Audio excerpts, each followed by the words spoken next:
Welcome to the Entertaining Pudding YouTube channel. In this episode, we're going to take a look and review at the McFarlane Special Edition Superman 1978, the Christopher Reeve Superman. Here he is, out of his package. I already unboxed him and had him displayed, so we're just going to skip the box part. There was a picture beforehand. Let's see what he's got for accessories as we start out. We'll start out with the mundane. He has a flight stand that goes on the clear stand that he's got right there, which I think all Superman figures should come with. Not all of them do. Several do, though. We've got two flight hands. These are just pointing forward. Nice and detailed, of course. Fingernails. Maybe fingerprints. I don't think we can get that close. That'd be pretty cool. There we go. The other one. And we've got a relaxed hand. Kind of like he's chilling. Maybe holding something. Nicely detailed knuckles and everything. My favorite of the hands. This one's holding the green crystal that Clark found in the spaceship in the barn in Smallville in the movie and chucked it out into the Arctic and created the Fortress of Solitude. That's kind of cool. I don't know if I'd display him with it all the time, but that's just kind of a cool thing. And then finally, we get an alternate head other than the one that's on the figure. The one on the figure is more of a smiley head. This one, I'm not sure about this one. It's got a Reeve look to it, especially from like the 3/4, but I don't like the frowning face. I mean, it's well done. Spit curl's done well. Eyes are nice. But it just doesn't have the... Well, you'll see what I mean when we get to the figure itself here. We'll start with the close-up of the face. As you can see, the sculpt at this scale is pretty much spot on. That's a very nice likeness of Christopher Reeve. As you turn it, you can see there's a little bit of scuffs on the hair there. I'm not worried about that. That might have been me trying to pose him and moving him around. Nice blue eyes with the black pupils. And we can move on to the chest here. Of course, the S is perfect. It is raised. It is sculpted in there, but the paint is perfect. As you can see, not a scuff, not out of the lines. They kept in the lines. Arms have nice musculature. We get down to his trunks. There's a little scuff on the belt there. Not a big deal. Perfect coloring on this, I might say.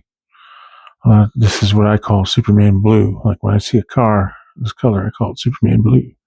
There's his red boots, and there's the stand he comes with. It's a acrylic clear with the DC logo.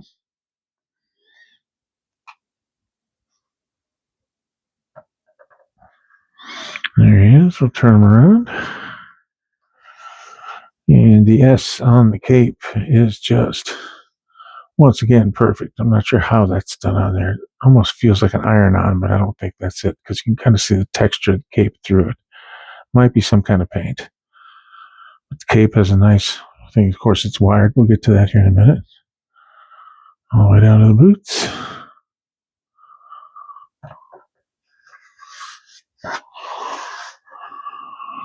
Yep, that is a great likeness. I think they nailed it spot on. I've been waiting for a while for one that met my standards as far as the Reeve face, and this is the one. Now let's move on to articulation. We'll start with the head. The head spins at a good easy 360. It goes forward very far. You can look at his feet.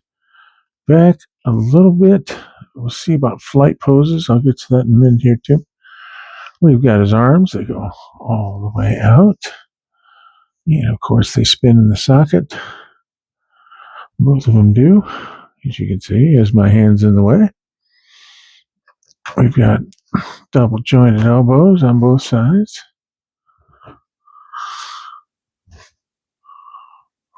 As you can see, the wrists spin.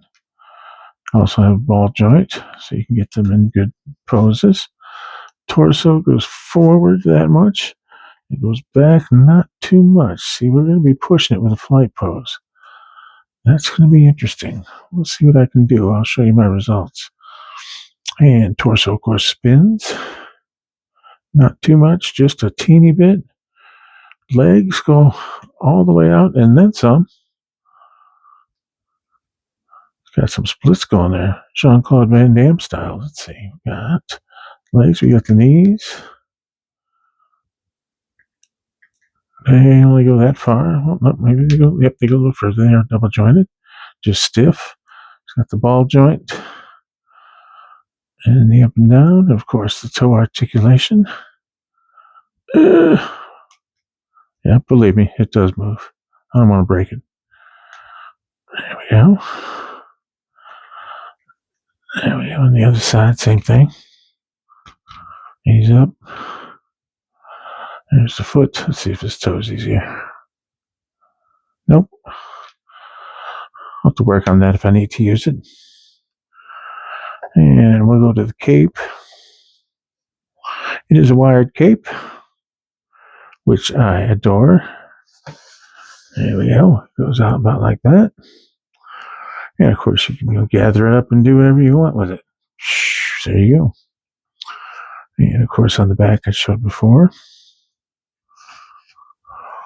And that's about it for his articulation. Here's Christopher Reeve Superman next to the Michael Keaton Batman. The size difference is probably correct for the actors. They look really good together. Let's see what else we can find here. And here's Superman and Superman. That's the McFarlane Toys Action Comics #1 Superman. I actually thought they were going to be the same color, but because I hadn't had them next to each other, but I noticed the Action Comics one's a lot lighter. But they both look really good. I was going to repaint the boots on the Action Comics #1, but I saw some interior shots of the story, and they were not red, just on the cover. So I'm going to leave him as he is. As for the size comparison, just about right. I mean, Christopher Reeve was 6'4". This guy looks to be about 6'2". Close enough. Well, that's just about the end of the episode. I'd like to thank everybody for tuning in and checking out my review of this awesome figure. If you stick around afterwards, there's going to be a few poses I can get him into. So once again, like and subscribe if you feel compelled to, and we'll see you in the next one.